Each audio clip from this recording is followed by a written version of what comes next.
kati abatulaba n'abatuluwuliriza obulungi eno aya tukwatako ffenna bakulonze bakusinze ebyo byonna bakubye tebakubbye kulillahumma malika almulki tu'ti almulka man tasha Allah w'obukulembeze kwoyo gwaba ayagadde kati raba aya n'agamba watanzi almulka mimman tasha najja obukulembeze kwoyo gwaba ayagadde bimaana besimbyewo abantu bangi waliwo abayiseemu waliwo abagudde abatayiseemu kati eno aya ekulaga obukakafu n'obuyinza bwa Allah nti Allah yagaba obukulembeze ku muntu gwayagadde era abayiseemu Allah subhanahu wa ta'ala kwabadde kwagala kwe si magezi go yadde nga tuteekawo asbab ensonga Allah mwayisiza obukulembeze okubufuna naye Allah wabatasiimye nti tojja kuba mukulembeze tojja kuba era yajja obukulembeze kwabo abo abesimbyewo bangi naye tebafunye buki bukulembeze watu'izzu man tasha Allah yasitula amadaala n'ebitiibwa watudhillu man tasha era Allah yajja ebitiibwa ku bantu abasigadde kati eriyo ba MPs eriyo n'abalala ababaddeyo emyaka gyonna naye ate Allah n'abajjayo kati fe abakiriza tugamba nti tukkirize okwagala ensi yaffe tukkirize Allah kyakoze eki kyatusiimidde era Allah n'agamba watudhillu man tasha biyadika alkhair Allah yalina omukono ogw'ebirungi byonna naam innaka ala kulli shay'in qadir kati twegenderezaawo aya ng'eggwayo innaka ala kulli shay'in qadir Allah subhanahu wa ta'ala gwogera buli kintu kyonna kati ate wano abagudde temugwamu maanyi temugwamu ssuubi kubanga tukyabaagala ensi ekyabaagala mubadde mu gavumenti yaffe muweereza si gavumenti yokka wabula n'ebifo ebirala n'okubeera omukulembeze waka n'okubeera eyo gye tutandikira eyo okubeera abakulembeze b'amasomero okubeera abakulembeze b'obusiraamu ab'amadiini kwegamba tukyabagala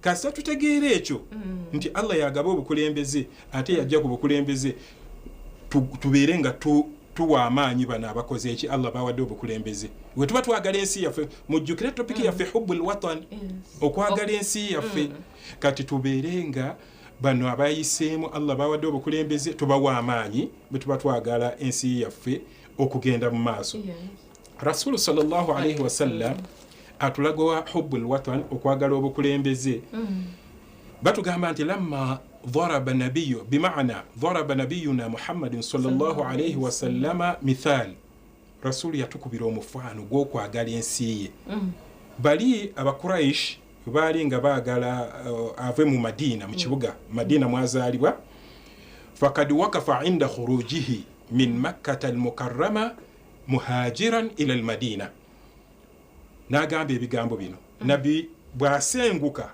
baagala mutuusaako buzibu nasenguka n'agenda e Madina bw'agenda e Madina n'agamba ebigambo bino nti wallahi ya Layla innaka la khairun Madina gwe oli kibuga kirungi ekitaagalwa kuvaamu teri ayagala kuva mu Uganda okiwulira kati tulina okugiwa obukulembeze obulungi n'okubeera nga tweyisa bulungi yukhatibu waddumu'i fi aynayhi era yali ayogera ebigambo bino nga akaaba n'agamba ensi yange oba ekibuga kyange wa ahabbu ardu ila Allah gwosingayo okubeera nga oyagalirwa eri Allah subhanahu wa ta'ala era singa siba kawumi yange nandibadde nga nsigala bimaana Uganda teri muntu ayagala kuva mu Uganda kubanga nsi yaffe kati tulina okugyeyagaliramu okubeera nga tukoleramu ebyo Allah subhanahu wa ta'ala byagamba oba nga bwagamba abakulembeze okubeera nga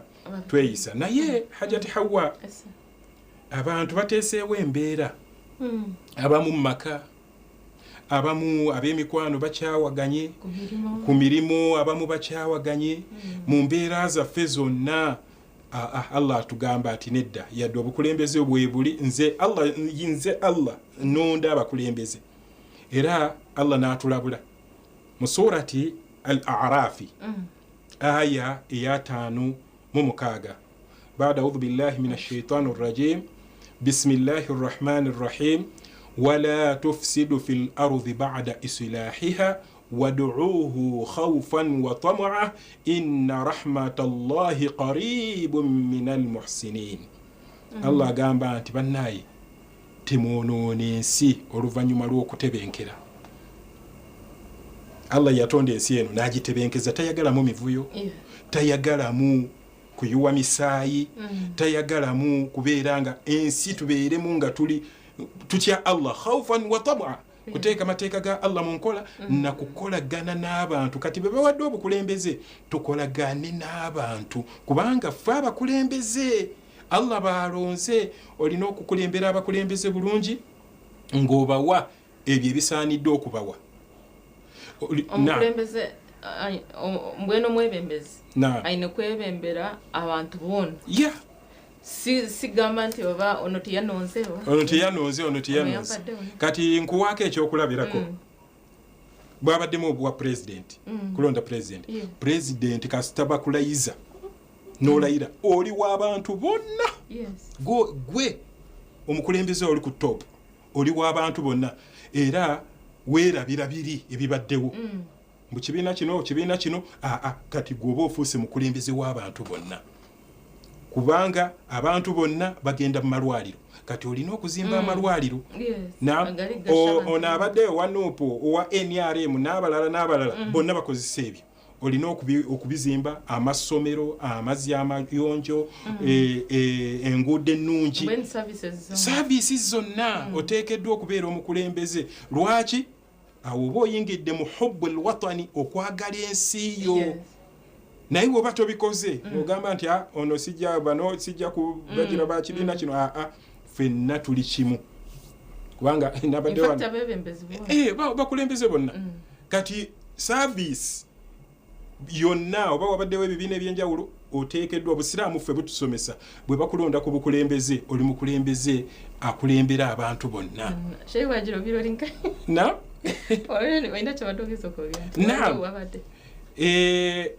Kyeŋŋamba nti nga we nagambye wano balonze wano balangiridde mu Mbararabu Kachebezi yazzeeko meya n'abalala be balonze. Naye kati oyo yadde nga waliwo ebibiina ebibadde bimuvuganya, kati meya w'abantu bonna. Kati kiki bw'oba ayagala ensi, abakulembeze mwenna bwe muba mwagala ensi, obusiraamu ffe butukubiriza biri byonna mubizza ku mabbali ne mutambula nga tetwagala nsi yaffe edde mabega. Twagala ensi yaffe egende muki egende mu maaso. Era Allah alabulira yagamba wala tufsidu fil ardi ba'da islahiha, ensi eno tetugiteekamu mitawaana. Bwe tubanga tuli batebenkevu ate tituteekawo butali butebenkevu kubanga bujja tulemesa okusinzaani Allah subhanahu wa ta'ala. Ba'da islahiha wad'uuhu khawfan wa tam'a, mubeere nga musinza Allah mumutya nga mugoberera amateeka. Wa tam'a, muteeke mu nkola. N'agamba nti inna rahmatallahi qarib. Naam, okusaasira kwa Allah n'okubawa ebirungi kuli ku bantu abaliwa. Laba aya gyekomekereza minal muhsinin, eri abantu abalongoosa. Kati obukulembeze kulongoosa. Ihsanu fi kulli shay, buli mu mbeera yonna. Bwe tugambira abasiraamu n'abatali basiraamu abafunye obukulembeze mu ggwanga lyaffe lino Uganda, tutebenkeze ensi yaffe. Bwe busiraamu kyebikubiriza kutebenkeza nsi, kubeera ya mirembe na kwagala nsi. Hajjati Hawwa n'abatulaba, Rasulu atukubiriza okwagala ensi yo mw'owangaalira. Ate ensi eno olabika mulimu amadiini ag'enjawulo, naye era Allah yakyogerako n'agamba la yanhaakum Allah anil ladhina lam yuqatilukum fi ddin wa lam yukhrijukum min diyarikum an tabarruhum wa tuqsitu ilayhim inna Allah yuhibbul muqsitin. Allah tabagaanangako mu abasiraamu okolagana n'abantu abatali basiraamu. Eyo aya ajagala genda mu suratu mu surati al-Mumtahina aya y'omunaana. Allah subhanahu wa ta'ala agamba nti tatugaanangako kukolagana n'abantu abo. La yanhaakumullah, Allah tatugaanangako kukolagana kubanga abakulembera eggwanga lino tuyinza okwawukana mu madiini naam eriyo bano abasiraamu mu bifo ebirala ne mubeeramu abatali basiraamu mu bifo ebirala naye tatugaana nga kola kalagana nabo ani alladhina lam yuqatilukum nga tebabalwanyisizza ku ddiini yammwe nti mujje wano obusiraamu bwammwe naam oba tetubagala mu nsi muno walam yukhrijukum era nga tebagambye nti muve mu Uganda Allah tatugaanangako min diyarikum kubagoba mu mayumba gammwe antabarruhum mukolagane kigambo birri kya Luwarabu birr bimaana husnul muamala enkolagane ennungi antabarruhum ekyo kiragiro mukolagane nabo mu nkolagane eki ennungi wa tuqsitu ilayhim n'ekyo kigambo kya Luwarabu tuqsitu bimaana al-adl tubeere benkanya gye bali naam ilayhim inna allaha yuhibbul muqsitin Allah ayagala nnyo abantu abenkanya wakati w'enzikiriza endala naam nga tebabalwanyisizza mu ddiini waliwo enjawulo awo ne mubeera nga mukolagana kati twagala mazzi oli gwe tulonze MP si musiraamu oba tulonze musiraamu naye kati amazzi agenda kuweereza basiraamu bokka oba bakatuliki bokka la agenda kuweereza fenna yeeyo kye tuyita albirri bainahum aw husnul muamala ma haulai okubeera nga be balonze abakulembeze mwawukana mu madiini waliwo ebitugatta eno aya sisoma bukedde anti abantu mu Qur'ani sisoma bukedde ate bukedde mubeeramu n'ebituufu naye aya mu Qur'ani Allah agamba tukolagane n'abantu lwaki aya zinazireeta hubbul watan twagale ensi yaffe tukolagane kubanga bw'oba toyagadde ensi yo kitegeeza ki nti tewajja kubeera nkolagana ate tunakwatagana tuti toyagala nsi yo ensi omuntu fenna tusooke tuteeke Uganda yaffe ensi yaffe mu mitima tujagale era tukolagane n'abakulembeze Allah baakoze eki Allah balonze era abantu abamu bagamba abukulembeze Mungu akyuse ono akyuse naye Allah era yatulabula n'agamba nti obuzibu tebuli ku bakulembeze abo buli kuffe bw'osoma suratu Ar-Ra'd aya 11 Allah subhanahu wa ta'ala agamba nti simanyi mwogerera abakulembeze simanyi mwogerera bano naye agamba nti musooke mwechecking nja kuleeta embeera ennungi naam era agambira nti inna allaha la yughayyiru ma biqaumin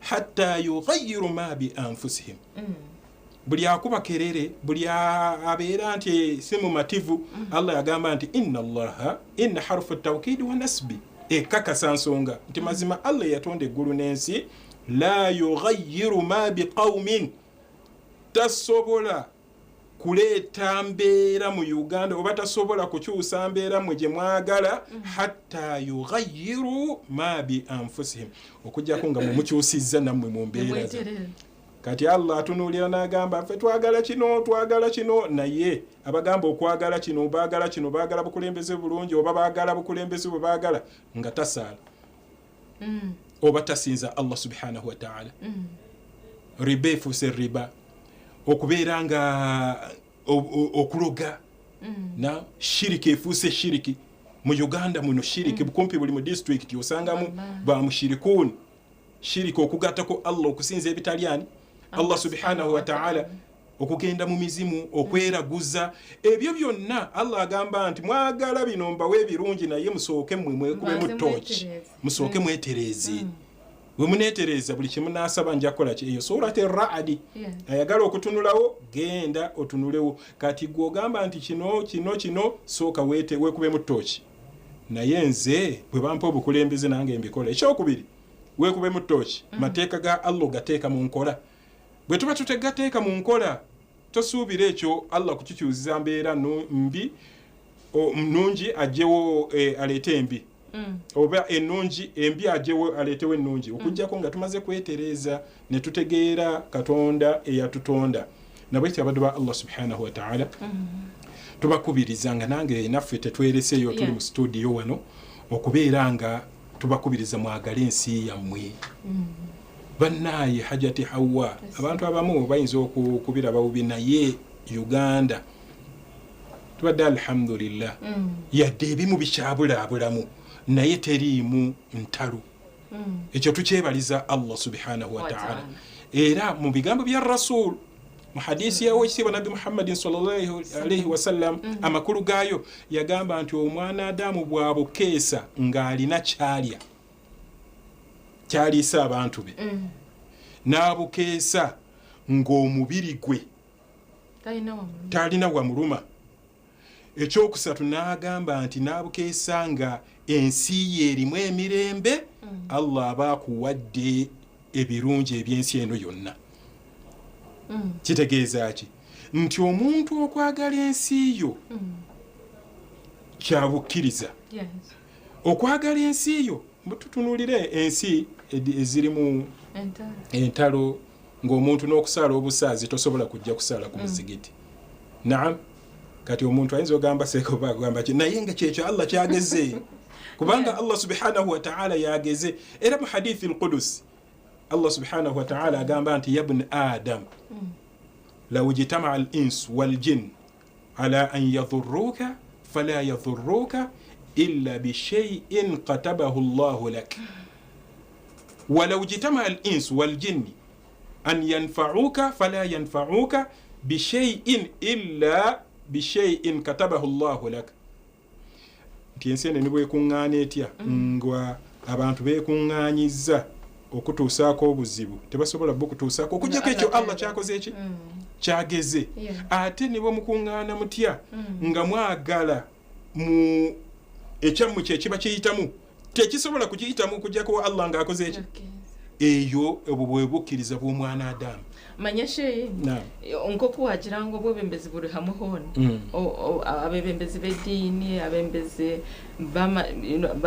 b'ebitongole biki ihanga ishenjero naki ninga families ati nomanyangwa abamwe families kati gira omushaija yana hagira NRM omukazi ari kugira abana nabo bari kugira ekindi ati abamwe bari yawo enkwatanisa teriwo bururu bwebiri ate nga webiri you can imagine so tuine kuba omuntu omwe tuine kundi hangarito okureba ngo mazima ihangarito lyabasa kugenda omisho kandi twareba ngo mazima bwebembezi niburuga o Allah subhanahu wa ta'ala so tuine kwikiriza necho eki abasize kutuhereza obo kikunzira bato kikunzire abamwe nibagira batwibire biki byone bibireho iwe manyango bwebembezi niburuga wa Allah subhanahu wa ta'ala so tutakagira omukahumuro shena nyendo habura abantu abo abashwerini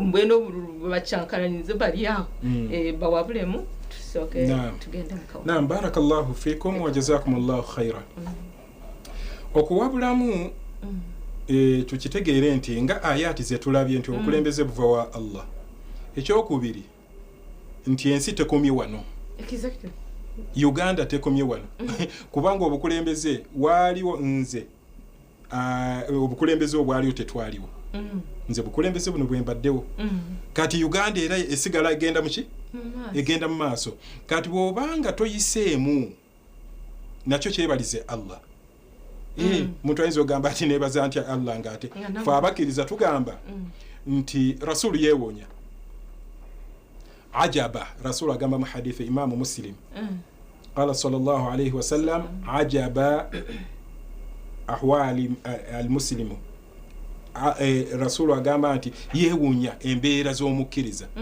inna amrahu kullahu khair embeera zonna bwe zimutuukako ziba nnungi gyali idha aswabahu dharra shakara wa kana khairan la wa idha aswabahu dharra sarra shakara wa kana khairan la yeewunya embeera z'omukkiriza embeera emutuuseeko yonna afunye buzibu agamba nti alhamdulillah afunye kirungi agamba nti alhamdulillah lwaki kubanga Allah tugamba mu Qur'ani asa an tuhibba shay'an wa huwa sharrun lakum wa asa an takrahu shay'an wa huwa khairun lakum asa an takrahu shay'an wa huwa khairun lakum wa asa an tuhibba shay'an wa huwa sharrun lakum osobola okubeeranga olaba katonda kino kyakugeredde toyiseemu naye ng'ate Allah mwe muli akalungiiko ogudde naye nga Mungu ye tomubalira bya mu maaso ye alaba nti mu butuufu ono we naamuteeka wana abadde agenda kufuna kizibu kino n'abeera nga gw'olaba nga Mungu akwerabidde ng'abamu boogera ate nga Allah teyeerabira oba nga akuwadde ekibonerezo naye nga Allah erina kyakutegekedde ekirala ekisinga ku ekyo. Okay, barakallahu fikum. So mwana wanje ninjira wahura obulute butwabula obulute butwabula mazimati tugine kandi tucyankaranya naki aho kuba life goes on. Atwaza kwanza tuzebukache omukahumuro tugaruka watakarga nehinda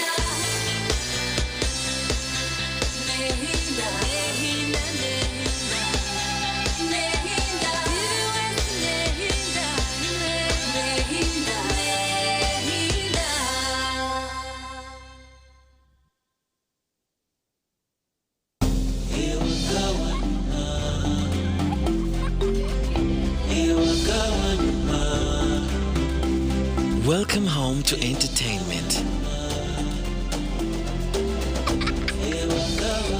to Wi-Fi everywhere,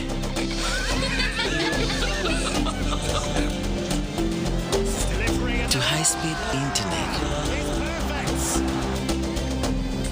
to security,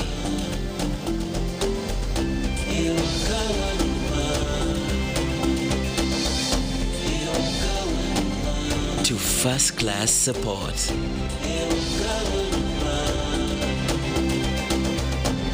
To convenience.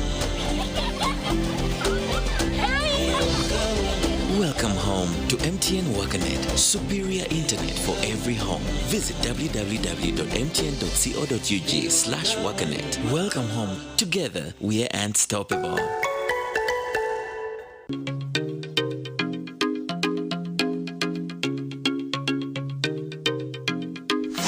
Kwera bana okwangaho password zigumire kandi zo rujwanje eshura n'enyuguta ningo bundi bumanyiso begese obutabagana password zabo n'abanywani babo kandi zihindurwe bwanyuma y'obwire ekini kirinda abandi obutakozesa ebikwato byabo batikiriziwe nkabangizi ninga bari kwenda kubeshanereza kuba mutahiwe password yawe nikibasa kurebeka nk'ekitari kibi kunga nikibasa kuretera kabi abana begese ngo password n'echama n'omwaka bani mwesigana.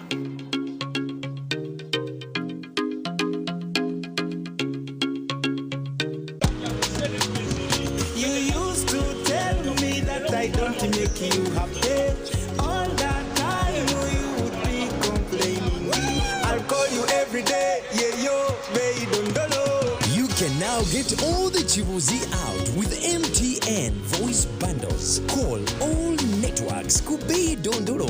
Buy a 25-minute voice bundle for only 1,000. Or buy any daily voice bundle of your choice. Dial *100 *21# and select daily, or use the My MTN app. When we talk together, we are unstoppable.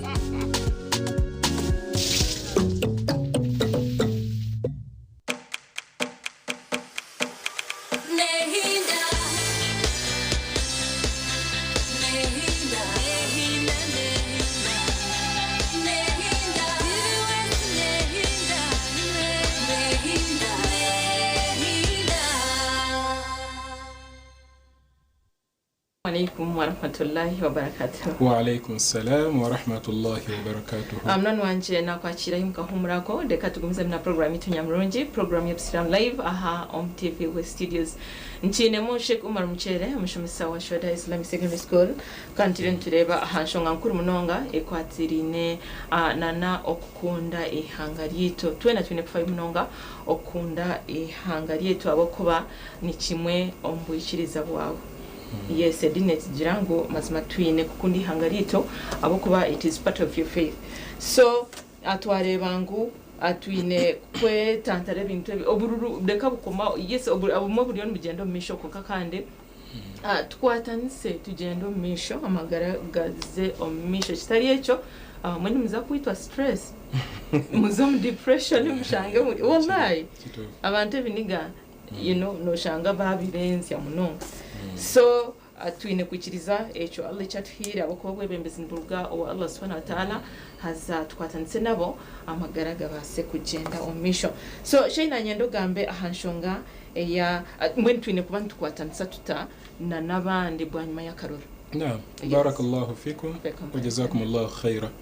Kadi bafa batulaba nti obululu buwedde yadde obumu level za wansi zikyagenda mu maaso naye tusaba kigambo kiyitibwa alwahda. Tukwasaganyiza tutyo oba tutambudde tutya obululu buwedde tubeere ne wahda unity. Yes, obumu oba obumwe. Naam, tubeere bumu. Kyenkugambye mu kusooka wali hajati nti gwe basinze ng'obadde mu kifo ekyo kyabbeeyo okuwa amagezi ono aliwo. Tubeere bumu, tuzimbe ekitundu kyaffe, tuzimbe districts zaffe, tuzimbe eggwanga lyaffe nga tuli bumu. Qur'ani eyogera ku bumu surati al-Hujurat. بعد أعوذ بالله من الشيطان الرجيم إنما المؤمنون إخوة فأصلحوا بين أخويكم. Abakiriza tuli ba Luganda mulongose wakati w'Oluganda bimaana wahda unity tubeere nga tubeera nayo.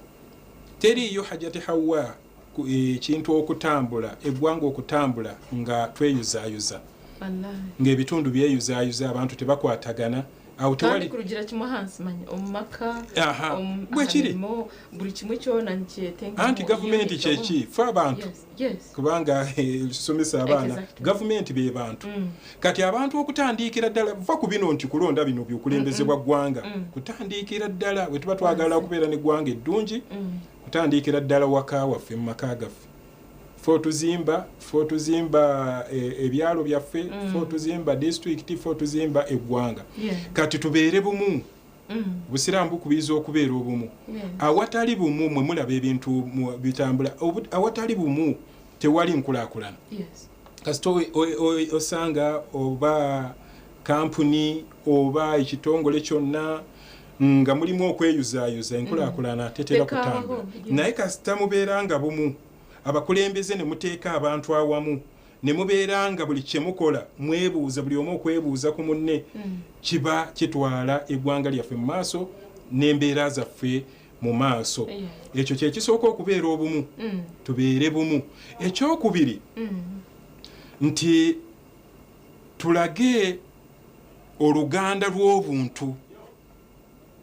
Naam, oluganda obumu ng'obujjeko naye waliwo oluganda lw'obuntu nti Katonda yantonda ndi muntu nkola ensobi era kiri kyogambyeko kyobadde oyogera oba kyekijja okujja mu maaso awo alafu tusonyiwagane.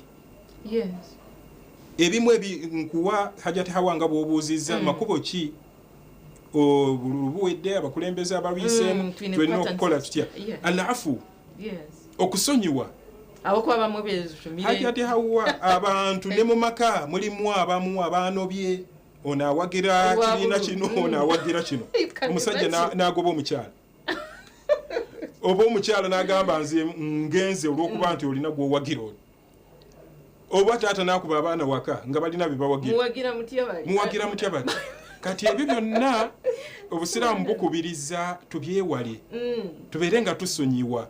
Omukyala bw'abanga abadde awagira Nuupu oba wa NRM musonyiwe bitu already buli omu ayine rate y'okukagira kyekyo kyennyini ate wawe kino hano endanye kubanga amateeka ga Uganda constitution yaffe buli omu alina right okuwagira kyakola kyayagala. Kati we biba biwedde nga Allah alina baalonze tudde wamu sonyiwa tusonyiwe abantu bonna. Era nze kino kanjogere ku TV wano president ebyo byonna ebibaddewo sonyiwa bonna ababadde n'ensobi ababadde naki basonyiwe obasonyiwe ogambe nti abo mbasonyiye. Obwo bwe busiraamu bwaffe kyetubutukubiriza.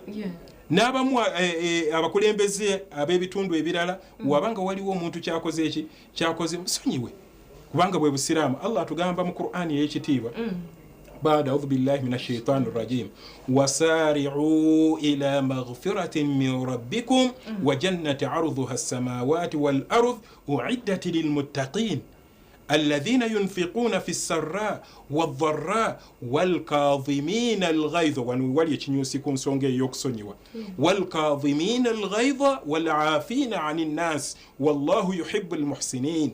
الله أكبر. Allah agamba nti bannayi mwanguwe mudduke emisinde mujje eri okusaasira kwa Katonda, mujje eri Allah subhanahu wa ta'ala.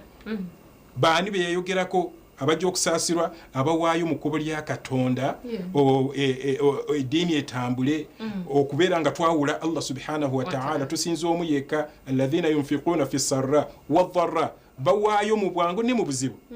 Naam. Walkaadhimina alghayza baani abagenda okusaasirwa abagenda okuyingira mu kusaasira kwa Katonda walkaadhimina alghayza olaba ensonga ziri bbiri ku nsonga eyo abakuuma obusungu olaba Allah ekiniga na oli wabanga bakusinze ekiniga busiraamu nzikiriza walkaadhimina alghayza kuuma obusungu era Rasulu ku nsonga y'obusungu awo ku aya eyo nga tuteesewo pause yawo yatugamba laysa shadidu bisur'a ليس الشديد بالسرعة إنما الشديد الذي يملك نفسه عند الغضب. siku gamba nti omuntu w'ekiwago w'amaanyi yo yala alaga obusungu naam mu bwangu nga waliwo kye bamukoze bakuwangudde n'olaga obusungu n'okukola ekintu ekitasaana walakin omuntu ow'ekitiibwa mu maaso ga Katonda ow'amaanyi alladhi yamliku nafsahu inda alghadab yo yakuuma obusungu bwe nga waliwo ekimukosezza omutima gwe n'abukuuma n'agamba Mungu ekyo kyageze gwe ow'amaanyi mu maaso gani ga Katonda. Era aya eri nkuzaayo nti walkaadhimina alghayza n'abakuuma obusungu bwabwe nga waliwo ebibakosezza nga yandibadde n'obusobozi abulina obukola revenge. Naam, n'abeera ng'agamba nti Mungu kyasazeewo kyekyo deni n'amaliza Allah n'agamba wal'afina 'ani nnas n'abasonyiwa abantu ababakosezza. Kati tuvudde mu kalulu kano bwe tuba twagala eggwanga lino ogenda mu maaso n'okwagala eggwanga lyaffe tusonyiwe abatukosezza. wal'afina 'ani nnas wallahu yuhibbu almuhsinin. Allah ayagala nnyo abantu abalongoosa. Kati bwe tulongoosa tuba twagadde eggwanga lyaffe. Ekyokubiri tuba tuteeseewo okusonyiwa tuteeseewo ekkubo erinza okututuusa ku hadafu ekigendererwa kyaffe kyetuba tukola ki kyetuba twagala biidhinihi ta'ala. Okay, barakallahu fikum. Ninjano nonje wahora mazima tuine kusaasirana abamwe mu kiine biniga abamwe timukiramukanya abululu salamu naji kusalako oyaganya kumpagira oba yaganya kuwagira munaffe you know. So kandi owe tubireka okuba nibibaho kandi amagara nigagenda omumisho. So tukimanye ngu obwebembezi nibugwa wa Allah subhanahu wa ta'ala kandi ni wabo tarabiremu niwe rinda obwire wawe Allah subhanahu wa ta'ala naza kuwasa. Yes, orabe inshallah ta'ala. So shina nyenda turebe abo benyina bebembezi bobine kubana batwaza batabine kutacho mu nkora okureba nkande babasa kugarukanisa abantu anokureba nkande baretaho entunguka na nebindeke. Naam, barakallahu fiki hajat Hawa. Abatula abakadde baffe abakulembeze eno message nga bw'ojogedde abayiseemu Allah bayawadde obukulembeze ekisooka mu kitegeere nti eno amaana. Yes. Amaana bwesigwa Allah bwakukwasizza. Obwesigwa buno Allah atugamba mu Qur'an inna aradna al-amanata ala as-samawati wal-ardh wal-jibal fa abayna an yahmilnaha wa ashfaqna minha wa hamalaha al-insan innahu kana zaluman jahula. Allah yateeka obuvunaanyizibwa n'asooka n'abukwasa amagulu 7 negawanika negagamba tetujja sobola amaana bwesigwa obwo. Allah n'aleeta obwesigwa obwo n'abuteeka ku nsozi nti amwe omujja okutambuza amaana obwesigwa buno ensozi ne zigaana. wa hamalaha al-insan fa abaana Adamu ne tuvaayo. Kati Allah yabawadde amaana obukulembeze wa hamalaha al-insa innahu kana zaluman jahula naye tetwategeera buzito na amaana lwaki nti amaana ogenda kuyimirira maaso ga Katonda akubuuze ku buvunaanyizibwa Katonda bwe yakola ki kati bannayuganda abalonze mu bifo be balonze ffe twalonze kati twabakwasizza amaana naam kati kiki kye mulina okukola mu abakulembeze mulina kutuukiriza amaana eyo bw'obanga oli MP twakulonze manifesto eyo kogenda okutambulira giteeke mu nkola kiteeke mu nkola nja kuleeta amasannyalaze bwe mutyo bwe mwogera ojja kuleeta amasannyalaze galeete lobbying amasannyalaze gakole ki gatuuke ku bantu bajja kusigala nga bakwesiga nti ono mu butuufu amaana amazzi twagala amazzi amayonjo kubanga water is life naam amazzi amayonjo bw'oba weeyamye ekyo gatuuse ebyenjigiriza kubanga ebintu amaziga galinga 3 oba 4 abantu bano abakulembeze kwe tulondera Allah akuwadde obukulembeze abantu abakulonze olina okubeera bakuteeseemu obwesigwa kati mu Uganda yaffe ebyobulamu tuteekeddwa okubyongeramu amaanyi era byemusuubiza abantu ebyenjigiriza twongeremu amaanyi naam emirimu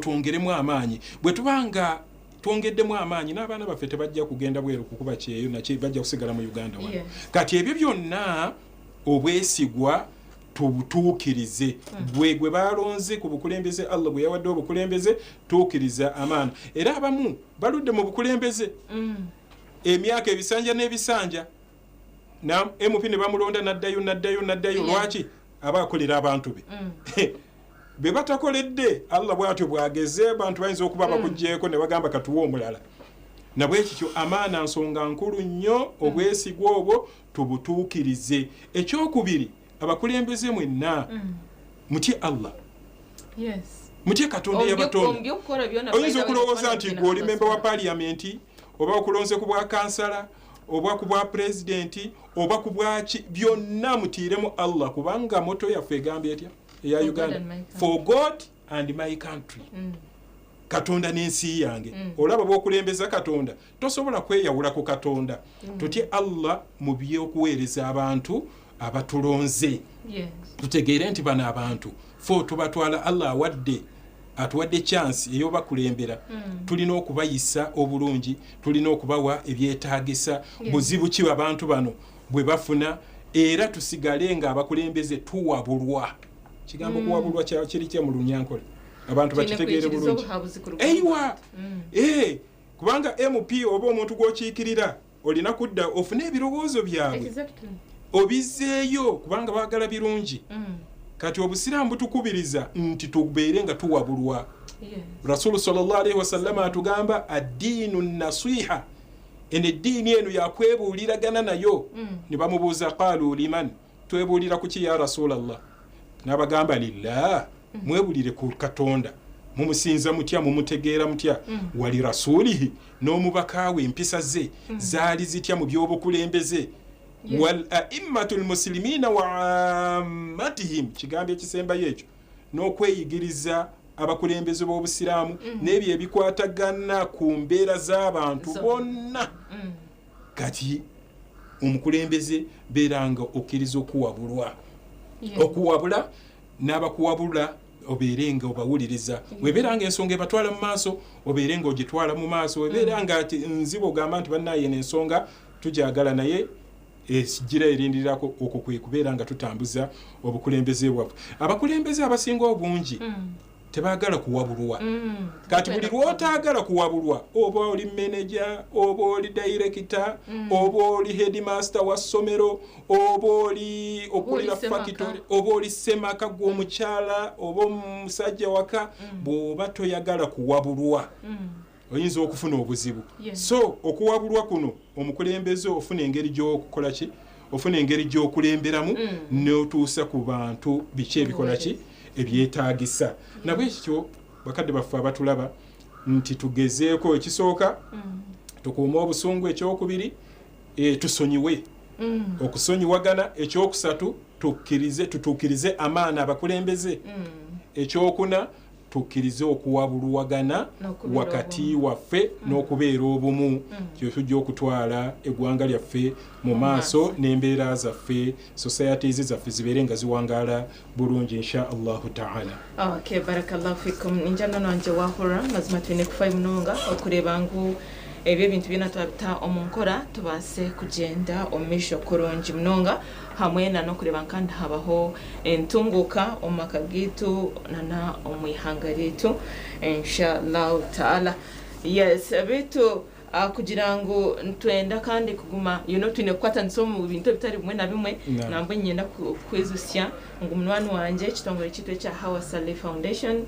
Yes, acha shiri nchihwera abana abatari kwebasa abana bishomero abari kushoma noshanga bamwe batine bitabo batine nkito batine nshaho ezo kutwara mu bitabo batine lunch batine bijuwaro uniforms byona so mazima ekitongere kintu kibahwera kandi ni nanye ninshabo bwese bwanyu munkwatereho Yesu kureba kandi mazima twabasa kwera abana aba namnonga bari kuruga unprivileged families ningashi amakaga tari kwebasa bambi bari batyo abazira noshanga nabo bari kubi so mwampwerwaho twakwatanisa hamwe okukwera abana abo mazima ntiba twakora ekintu kihango mnonga so no bacha kumpicira aha note mushanju ina kinana nibiri abiri na mushanju ni note ishatu ninga note mushanju note ibiri kinana nibiri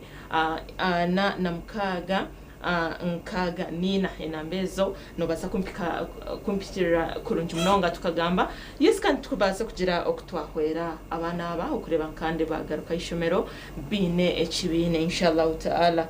So sheila nyingushabote akagambo kawe akamhero tubasa kuhendera program yetu. Barakallahu fikum wa jazakumullahu khaira. Kisoka tukirize nti Allah kiyageze mwejo mbukulembeze kyekyo inama amruhu idha arada shay'an an yaqula lahu kun fayakun. Allah baba gambye ekintu nti ba tetukiwakanya. Ekyokubiri ekisemberayo ddala oba ekidire ekisembayo okubeeranga nga bye twogeddeko banna Uganda tekomye leero tafunye ekifo Allah gwatawadde bukulembeze beera ne swaburu kubanga ne swaburu naye yabukkiriza okugumikiriza oba oliawo emyaka tegirwawo twali twakalonda emyaka negigwako tulonze oba oliawo omulundi omulala ojja kubeera nga otuuka mu ekyo Allah subhanahu wa ta'ala kye yakutegekera.